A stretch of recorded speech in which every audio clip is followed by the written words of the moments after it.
నమస్తే అండి. ఇదైతే ఈరోజు మా ఇంట్లో అన్నం మిగిలిపోయింది.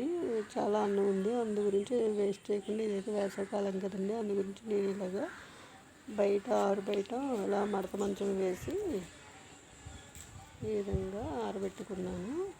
దీనిపైన ఈ మంచం పైన ఇదిగోండి, ఇదైతే మడత మంచం. ఈ మంచం పైన ఇలా చీర అయితే పరుచుకున్నాను. ఒక చీర, పాత చీర పరుచుకొని ఈ విధంగా అన్నాన్ని అయితే ఆరబెట్టుకున్నాను.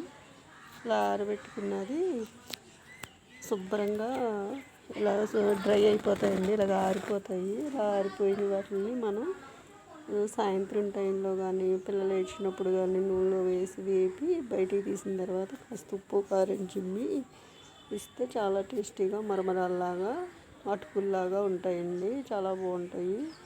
ఇలా మీకు కూడా ఎప్పుడైనా అన్నం మిగిలితే కనుక, అది వేసవికాలం అయితేనే చేయండి. శీతాకాలం అయితే త్వరగా ఆరదు కదా. వేసవికాలం ఎండకైతే పొద్దుట ఆరబెడితే సాయంత్రానికల్లా ఇలా అయితే ఆరిపోతుంది.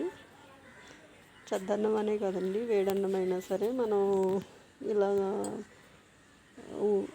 అన్నం వార్ చేసిన తర్వాత ఇలాగ పల్చగా ఆరబెట్టేసుకుంటే సాయంత్రానికి ఇలా అయితే ఆరిపోతుందండి. బాగుంటుంది. ఒకవేళ సాయంత్రానికి ఆరలేదు అని అనుకుంటే మరుసటి రోజుకి కూడా ఇలా ఉంచేసుకుంటే శుభ్రంగా ఆరిపోతాయండి. ఇలా ఆరిపోయిన వాటిని ఒక బాక్స్లో స్టోర్ చేసుకుంటే మనకు కావాల్సినప్పుడల్లా తీసి వేపుకుంటే సరిపోతుందండి. మనం కొంచెం కొంచెం తీసుకొని వేపుకోవచ్చు. చూడడానికి కొంచెం ఇలా ఉన్నాయి కానీ బాక్స్లో వేసేసరికి మనం నూనెలో వేసాక వేపిన తర్వాత చాలా అవుతాయండి ఇవి.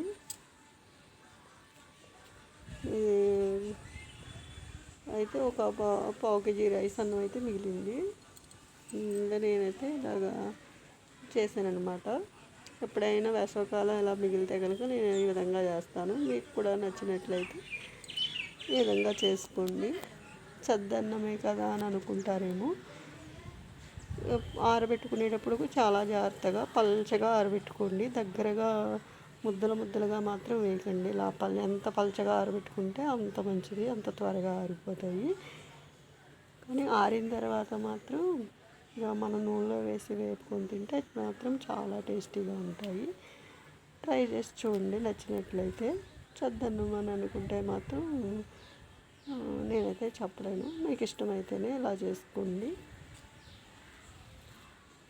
చద్దన్నం ఎందుకులే అని అనుకునే వాళ్ళైతే వేడన్నం కూడా ఇలా చేసుకోవచ్చు. మీ ఇష్టం, మీ ఓపిక. నేనైతే ఇలా చేస్తాను.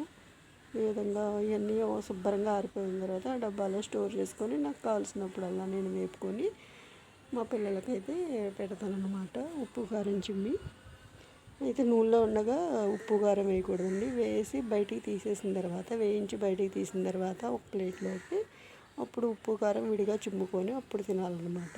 అప్పుడైతే బాగుంటుంది. నూనెలో ఉండగా వేస్తే కారం మాడిపోతుంది. నేను చేసిన విధానం కనుక మీకు నచ్చినట్లయితే లైక్ చేయండి, షేర్ చేయండి, నా ఛానల్ని సబ్స్క్రైబ్ చేసుకోండి.